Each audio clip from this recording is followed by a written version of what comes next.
Құрметті оқырман, видеоға лайк басып, соңында пікір қалдыруды ұмытпайық. Әңгімені соңына дейін тыңдаңыз. Ербол жұмыстан шаршап келді. Ол жазғы демалыста, құрылыста жұмыс істейтін. Анасының мойнында отыру жақсы емес. Бір жылдан кейін институтты бітіріп, мамандығы бойынша жұмысқа барып, сүйкімді қыз Фаризаға үйленетін еді. Ыстық шілде айы, көктерек мамығы мен қысқа түндер. Кірпіштен қаланған үйлердің күндіз қызған қабырғалары түнде жылуды сақтап, қалалық пәтерлерді қалаған салқындықтан айырады. Ыстық пен шаңнан күндіз де, түнде де құтылу мүмкін емес еді.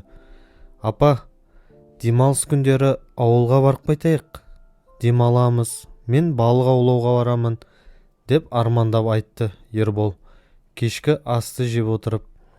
Мен де саған соны ұсынғым келген, балам. Жұмысты шаршап жүрсің, ауылға баруға шамаң жетпес деп ойладым. Бәлкім үйді сатармыз, деп әдемі Ерболдың алдына бір кесе шай қойды. Егер онда ешкім тұрмаса, ол қирап қалады. Әкем қайтыс болғалы бері онда болған жоқпыз, деп әдемі күрсініп, ұлының қарсы бетке столға отырды. Егер сіздерге ол қажет болмаса, оны көп ақшаға сатпайды, бірақ тойға жетеді. Фаризаның ата-анасы қалаға жақын жерде тұрады. Мен келісемін, сатайық, деп Ербол басын изеді. Шешілді онда. Жұма күні кешке ауылға барамыз. Фаризаны өзімізбен бірге ала барамыз, деп қуанып қосты әдемі. Ербол барлық жазғы демалысын әжесі тірі болған кезде ауылда өткізетін. Ол қайтыс болғаннан кейін ата-анасы демалысқа келіп, тіпті бақша отырғызуға да тырысқан. Бірақ кейін әкесінің жүрегі ауырып, анасы оны физикалық жүктемелерден қорғауға тырысқан. Олар тек бірнеше күнге ғана келіп, саңырауқұлақ пен балық аулауға баратын. Әкесі қайтыс болғаннан кейін анасы ауылды мүлдем тастап кеткен еді. Жұма күні кешке олар лық толған. Ыстық автобуста бара жатты. Барлық адам қаладан бір сәтке де болса кетіп, шу мен ыстықтан демалып, ауылдың таза ауасымен таныстағысы келді. Әдеміге көрші қатардағы орын тиді. Ал Ербол мен Фариза күн жағында отырды. Ашық терезелерден шыққан жылы ауа ешқандай жеңілдік әкелмеді. Ербол терезеде отырып, денесімен күннің ыстық сәулелерін жауып отырды. Көйлегі терлеп кетті. Фариза ыстықтан ұйықтап кетті. Ол Ерболдың иығына басын сүйеді. Жол алыс емес, 40 минуттай. Бірақ ыстықта бұл 40 минут бірнеше сағатқа созылғандай болды. Ақыры автобус ауылдың шетінде тоқтады. Адамдар жеңілдіктен ыстық автобустан шығуға асықты. Ербол баспалдақтан секіріп түсіп, таза жылы ауаны жұтып, деп айқайлады. Оның бүкіл көйлегі терден дымқыл болған еді. Бейшара, деп Фариза жігітке жанашырлық білдірді. Ештеңе, қазір келеміз. Заттарды қалдырып, өзенге шомылуға барамыз, деді Ербол қуанып. Ал мен әзірге пешті жағамын, деді әдемі. Ыстықта пешті жағу керек пе? Деп Фариза таң қалды. Үйді жылыту керек. Содан кейін есіктерді ашып, желдетеміз. Сонда құрғақ үйде ұйықтау жеңіл болады, деп әдемі қалалық Фаризаға түсіндірді. Олар ауылда аралап, қызық көздерді байқамауға тырысып жүрді. Кездескен әйелдер амандасып, оларға қарап, қолдарын маңдайларына қойып, бөгде адамдардың кімнің ауласына бұрылатынын болжап жатты. ауылда сұрау әдет емес еді. Ербол 2 күнге жетерлік азық-түлік салынған сумкаларды көтеріп жүрді. Бірақ автобустағы күннің астында отырғаннан кейін серуендеу жеңіл болып көрінді. Ескі үйдің ауласы биік шөппен қалақаймен қапталған еді. Аяқтарыңызды астына қараңыздар, шөпте жыландар болуы мүмкін. Орман жақын, олар көбіне ауылға келіп алады, деп әдемі Фаризаны ескертті. Фариза ой деп Ерболға жақындады. Есіктің құлпын дат басқан еді, бірақ оңай ашылды. Үшеуі кезекпен үйдің салқындығына кіріп, есік алдында тоңып қалды. Тіпті кетіп қалмаған сияқтымыз, деп әдемі сағынышпен күлімсіреді. Ербол барлығын есіне түсіріп, қабырғалардағы өңі кеткен фотосуреттер, бала кезінде журналдан қиып алған ұнаған суреттер, терезелердегі қысқа перделер, екі биік темір кереуеттегі әжесі тоқыған өрнекті жамылғылармен жабылған жастықтар, ортадағы ұзын үстел уақыт өте келе тозған көгілдір пленкамен жабылған. Ербол сумкелерді есіктің жанына қойды. Қабырғада ілініп тұрған мысық басы түріндегі сағатқа жақындап, тізбедегі герлерді түзеді. Үйдің тыныштығында сағаттың тик-так дыбысы жандандырып естілді. Мысықтың көздері ырғақпен бір жаққа, содан кейін екінші жаққа жүгірді. Бір сәтке тоқтап қалған үшеуі оларға қарады. Мұнда жақсы екен, сатқаныңызға өкінбейсіз бе? Деп бірінші болып Фариза сөйледі. Мен сөмкелерді реттестірейін, деді Ербол. Ербол, сен отын әкел, аулада болуы керек. Ал сен, Фариза, әзірге айналаға көз сал, деп әдемі бұйырды. Сөйтіп үй қайтадан жанданды, иелерін күткендей. Пеште отын жағылып, үстелде қалада пісірілген қарақұмық ботқасы, бар тәрелке, пакеттегі шай, қант салынған бөтелке, печенье пачкасы бар пайда болды. Ескі ас үй пеші қуанышқа орай жұмыс жасап тұрды. Ербол пешті жақсылап сүртті. Әдемі пешке шайнек қойды. Кейін үйде ыстық болып кеткен кезде артық жылуды көшеге шығарып, барлық есік пен терезені ашты. Ербол мен Фариза өзенге шомылуға кетті. Түнде ыстықтан, масаның даусынан және ең бастысы тыныштықтан ұйықтай алмады.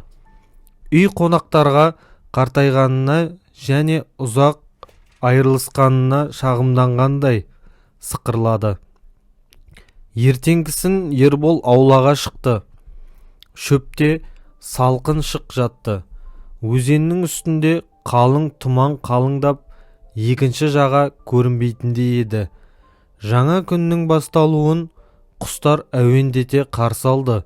Ол қолдарын жан-жаққа созып, терең дем алып, өкпесінің бар күшімен айқайлап жібермеу үшін әрең тыйылды. Қандай керемет! Таңғы астан кейін әдемі жастарды шатырға ревизияға жіберді. Ал өзі киім шкафы мен сандықтарды қарауға кірісті. Ой, қаншалықты көп өрмекшінің торы, деп Фариза қорқынышпен Ерболға қысылып, көлбеу шатырдың астында бүгіліп жүрді. Арқандарда кір жуылғаннан кейін анасы немесе әжесі қалдырған киімдер ілініп тұрды. Шатырда көп қоқыс бар, бірақ олар қызықты ештеңе таппады. Олар шатырдан журналдардың үйіндісін түсіріп, шаң бұлтын көтерді. Олар пешті жағу үшін қажет болды. Содан кейін олар түсіп, пештің жанына жинап қойды. Фариза түсіп қалған бір жапырақ қағазды көтерді. Ербол, келші, деп шақырды ол. Сенде не бар? Ол келіп, оның иығынан қарады. Қандай да бір хат. Фариза оқи бастады. Сәлеметсің бе, Дархан? Не болды? Сен қарап шығып, ата-анаңмен сөйлескеннен кейін мен үшін қайтып келемін деп уәде берген едің. Бірақ бір ай өтті. Ал сенен ешқандай хабар жоқ. Жүрегім қатты ауырды. Саған келген кезде айтқым келген еді. Бірақ бұл сені асықтырып жіберуі мүмкін. Мен жүктімін. Анам тірі болғанда ол түсінер еді. Ол мені қолдар еді. Ал тәтем оның қуанатынына сенімді емеспін. Қазір менің ішімді байқаған кезде. Сүйіктім, тезірек кел. Әрі қарай қыз оны қалай жақсы көретінін, сағынатынын және күтетінін жазған. Хаттың соңында Аиданың аты тұрды. Бұл сені не қызықтырды? Деп Ербол иығын көтерді. Хат жай хат қой. Сен қандай аңқаусың? Деп Фаризаның сәл көңілі қалды. Бұл жай ғана хат емес. Сенің атың Ербол Дарханұлы, деп растады Ербол. Фариза неге апарып жатқанын әлі түсінбей. Ал хат болса Дарханға жазылған, деп жеткізді Фариза. Ерболдың түсінбей тұрғанына Фариза шыдамсыздығынан ашулана бастады. Енді мүмкін апам білетін шығар, деп Ербол ойланып қалды. Қазір сұраймын, деп ол есікке қарай қадам басты. Тоқта, Ербол, деп оны тоқтатты. Ол есік тұтқасын ұстай бергенде, асықпа, хатты Аида жазған, сенің анаң емес. Неге және кім оны шатырдағы журналда сақтап қалған? Жағып жібермеген, тастамаған, деді ол. Сен тергеушісің бе, Фариза? Енді не істеу керек? Оны кім жазғанын қалай білсе болады? Ербол хаттың авторын табуға дайын болды. Өкініштісі, сенің әжең қайтыс болды. Ол менің сұрағыма жауап берер еді, деп ойлаймын. Ауылда сенің әжеңнің құрдастары, қарт адамдар қалды ма? Білмеймін, деп Ербол иығын көтерді. Қазір анамнан сұраймыз. Апа, деп айқайлады ол, және үйдің есігін ашты. Не айқайлайсың? Деп әдемі шаңнан түшкірді. Кереуетте киімдер жатты. Ауылда қарттардан кім қалды? Айжарқын апа әлі тірі сияқты, және Сағадат. Бірақ ол саңырау және соқыр. Неге сұрадың? Деп әдемі Ербол мен Фаризаға күдікпен қарады. Жай ғана біздің тегіміздің тарихи туралы білгім келді. Айжарқын қайда тұрады? Ерболдың жүзі сағынышқа толы болды. Ауылдың соңындағы ең соңғы үй.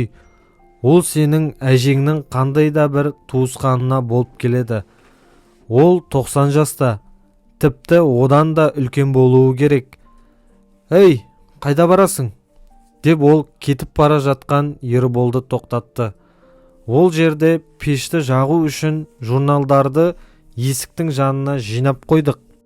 Біз өзенге барамыз, ыстық, деп жауап берді Ербол, және үйден шығып кетті. Олар ауылдың соңына жетіп, бір жағы жерге кіріп кеткен, терезесіне дейін қисайған үйдің алдында тоқтады. Дәл осы жер, деп есіне түсірді Ербол қуанып. Мұнда ешкім тұрмайтын сияқты, деп Фариза Ерболдың қуанышын бөліспеді. Үй тым ескі көрінді. Олар есікті қағуға шешім қабылдамай тұрғанда, есік дыбыссыз ашылып, ақ орамал, түсініксіз фланельді күрте және ұзын қара юбка киген кішкентай, сәл бүкірейген кемпір пайда болды. Маған келдіңдер ме? Деп ол сықырлаған дауыспен сұрады. Айжарқын, деп қатты айқайлады Ербол, және кемпірге жақындады. Мен Ербол Жұмабаевпын. Дархан мен әдемі Жұмабаевтардың ұлымын. Кемпір көзі нашар көретінін, бірақ жақсы еститінін айтты. Кел, самауырын қайнап жатыр, деді ол. Ербол мен Фариза тар үйге кіріп, таң қалысып айналасына қарады. Мұнда бәрі өрмекшінің торына толып қалған деп ойладыңдар ма? Мен әзірге тазалықты сақтай аламын, ал қашан жасай алмайтын болсам, онда болды. Өлу уақыты келді деген сөз, деді кемпір Айжарқын. Ал сіз қанша жастасыз? Деп сұрады Фариза. Сен кімсің, сүйкімді қыз? Деп жымия сұрады кемпір. Мен Ерболдың қалыңдығымын, деп жауап берді Фариза. Маған 86 жас, деп созды Айжарқын апа. Мен сіздің жай ғана мені көруге және жасымды білуге келгеніңізге сенетіндей ақымақ емеспін. Не үшін келдіңіздер? Айтыңыздар. Ербол мен Фариза бір-біріне қарады. Біздің үйдің шатырынан хат таптық, деп Фариза сарғайған қағазды көрсетті. Ал сендерді мұнда не әкелді? Сатқалы жатырсыздар ма? Деп қартайған әжей ашуланды. Ербол Айжарқанның ақылдығына таң қалды. Оның жасы келсе де миы жақсы жұмыс жасайтын.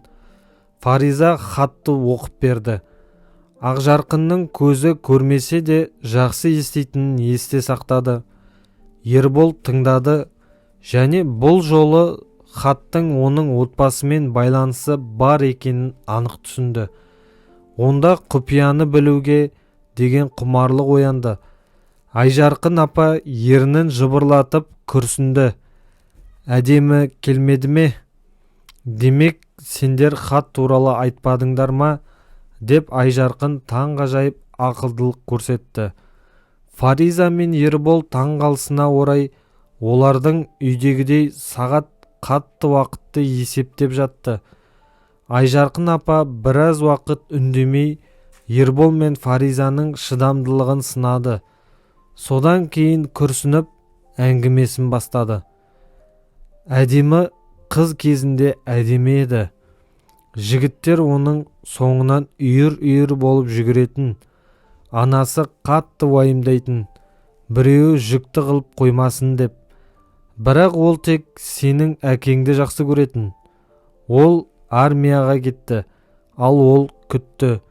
Мен оны көріп қалып, Дарханнан хат бар ма деп сұрасам, ол күліп, бар, ол қайда барады? Дархан армия қайтып келгеннен кейін, бір айдан кейін үйлену тойын жасады. Қандай той болғанын бүкіл ауыл 4 күн бойы гүрілдеп тұрды. Әдемі жұп еді. Айжарқын апа ернін жыбырлатып үндемей қалды. Сенің қалыңдығың да әдемі. Сендерге қарап отырып көзімнің жауын аламын, деп Айжарқын апа күлімсіреп қисық тістерін көрсетті. Үйленгеннен кейін олар қалаға көшіп кетті. Әдемі оқу бітірді. Дархан армия жүргенде бухгалтер болды. Дархан зауытқа жұмысқа тұрды, бірақ сырттай оқыды. Дипломсыз біздің заманымызда қалада жақсы жұмыс табу қиын. Демалыс күндері анасына көмектесу үшін келетін. Жастарға ауылда не бар? Есімде күз болатын.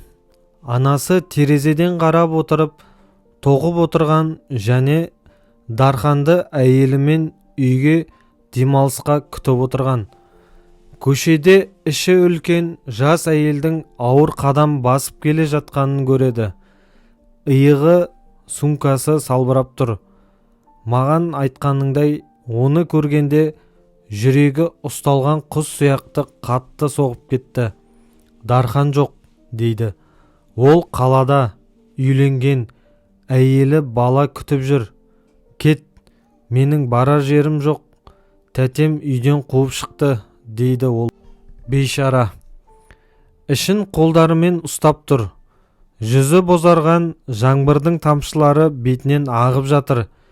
Сенің әжең қандай болса да жүрексіз деп айтуға болмайды.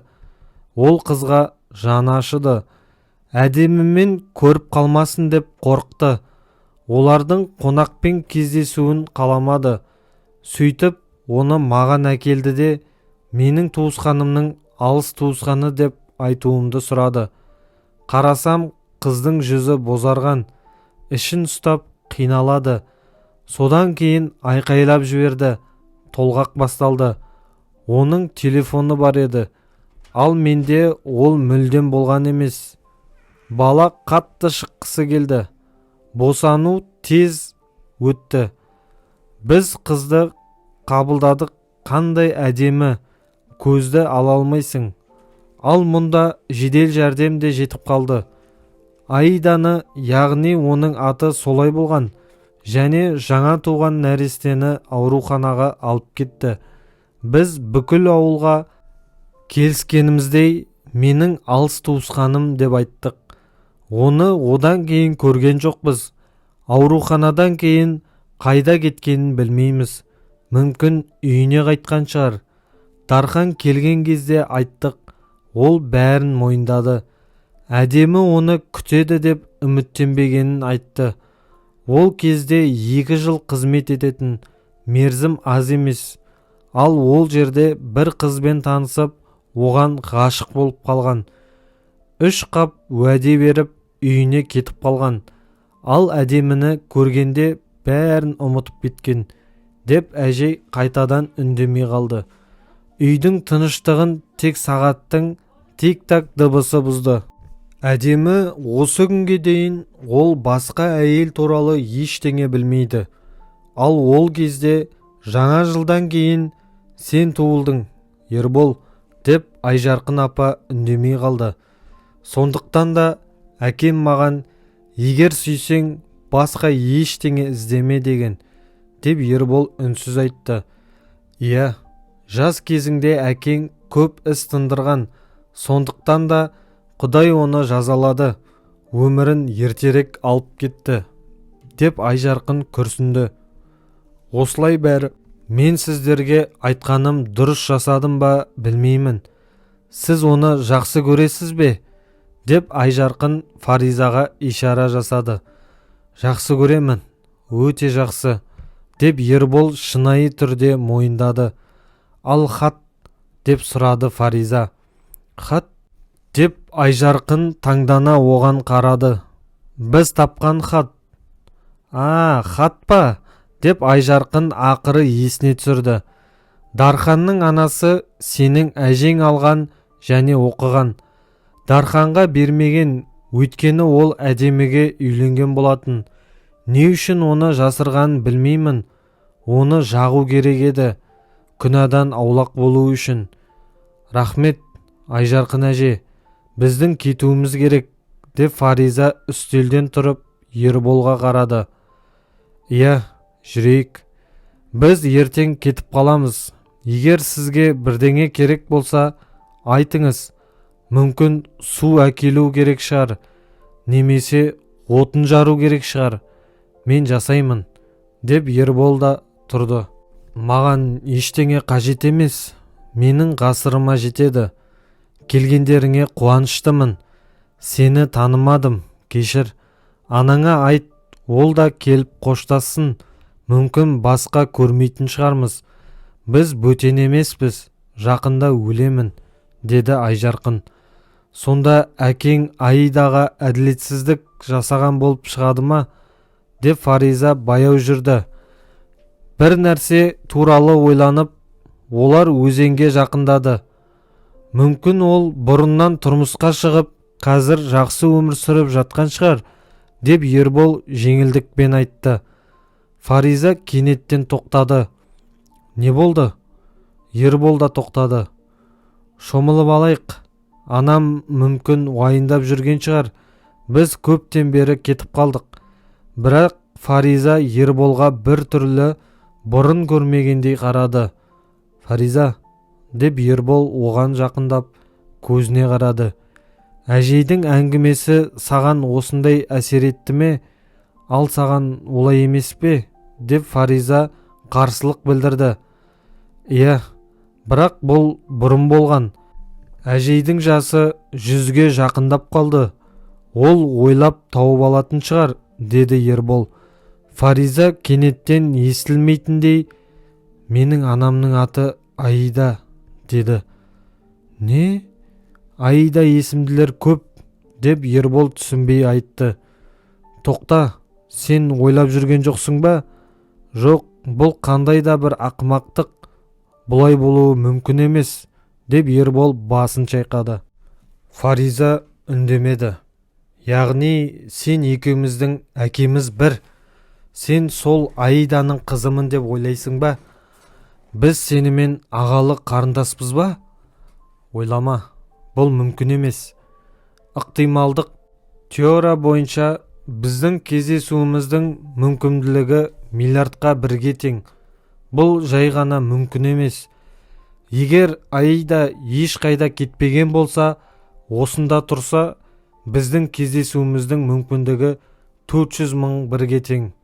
Бұл қандай да бір ақымақтық. Ал егер Аида менің анам болса, ол менің әкеммен үйленген шығар, деп бастады Фариза. Бұл мүмкін емес. Мен сені жақсы көремін. Тіпті солай болса да, мен саған қарындасым сияқты қарай алмаймын, ешқашан. Ал сен мені сүюді тоқтата алар едің ба? Елестетіп көрші, біз басқаларға үйленеміз, бір-бірімізге қонаққа барамыз. Жоқ, деп Ербол аяғымен тасты теуіп жіберді. Фариза оның құлау траекториясын бақылап Ерболға қарады. Мен де сені жақсы көремін. Ал егер бұл шын болса, деп Фариза Ерболға жақындады. Тесттер жасауға болады, бірақ мен қаламаймын. Бәрін қалай болса солай қалдырайық. Бізден, сенен және әжей Айжарқыннан басқа ешкім шындықты білмейді. Егер бұл сен ойлағандай болса да, ол ешкімге айтпайды. Ол сонша жыл құпияны сақтады ғой, оны кім таңдайды? Бізді шатырдан осы журналдарды лақтыруға кім итермеледі? Ербол Фаризаны құшақтап, оған қаттырақ қысты. Ал біздің балаларымыз, деп Фариза Ерболға жылаған көзімен қарады. Ал балалар ше, олар ауру болып туылуы мүмкін. Сондықтан туыстар арасындағы некеге тыйым салынған.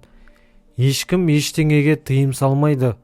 Бұл мүмкін егер туыстық некелер ұрпақтан ұрпаққа қайталанса. Біздің жағдайымызда тәуекел нөлге тең. Махаббат бәрін жабады, деді Ербол.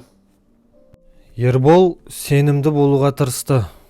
Ол жерде бұл жағдай туралы жазылмаған, деп Фариза үнсіз, бірақ онша сенімді емес түрде айтты. Маңызды емес. Бұл ақымақ сәйкестік. Бұл біз үшін ештеңені өзгертпейді, немесе өзгертеді ме? Сен маған тұрмысқа шықпауға шешім қабылдадың ба? Әлде қарындасым болайын деп едің ба? Деп Ербол алыстап Фаризаның көзіне қарады. Қорқынышын жасыруға тырысып. Жоқ, деп Фариза күлімсіреді. Олар ымырт үйірілгенде шомылды. Үйге қайтар жолында құшақтасып жүрді. Үйге де солай кірді. Сендер қайда болдыңдар? Мен 10 рет өзенге бардым, деп солардың ұзақ уақыт жоқ болуына ашуланған әдемі қарсы алды. Біз серуендедік, деп Ербол Фаризаны өзіне қаттырақ қысты. Біз серуендедік. Ал мен мұнда есімнен адасып жүрдім. Құдай біледі, мен не ойладым. Жарайды, қарындарың ашшар. Қазір кешкі асты жылытамын. Жылытудың қажеті жоқ, осылай жейміз, деп Ербол екеуінің атынан жауап берді. Олар кешкі асқа жабысып, бір-біріне қарады. Мен сүт сатып алдым, өйткені ауылда болдыңдар, ал сүт ішпедіңдер, деп әдемі столға 1 литрлік банкімен сүт қойды. Үйді олар келесі көктемде ғана сата алды. Ерболдың үйлену тойы тамыз айында қарапайым, бірақ әдемі болды. 1,5 жылдан кейін олардың толықтай сау және әдемі ұлы дүниеге келді. Олар ешкімге ештеңе айтпауға келісті. Бірақ Фариза ұзақ үндемей қала алмады. Күмән оны жегідей жеді. Ол бәрін анасына айтып беруден өзін тия алмады. әдемі романтикалық оқиғаға, ал сен менің атым Аида болғандықтан мен сені жұбатуды қалаймын деп ойладың ба, қызым? Менің сенің әкеңе ешқандай қатысым жоқ. Менде Дархан деген жігіт болған емес. Содан кейін сен шілдеде туылдың, күзде емес. Аиданы таппаймыз. Неге оны іздеу керек? Өйткенді қозғауды қажеті жоқ. Бәрі бір қарағанда көрінгендей бола бермейді. Бұл оқиғаны басыңнан шығар, деді анасы және Фаризаны құшақтады. Құпиялар шаруаны тудырмайды. Адамдардың олар туралы болжамдары тудырады. Кейбір құпияларды жариялау қажет.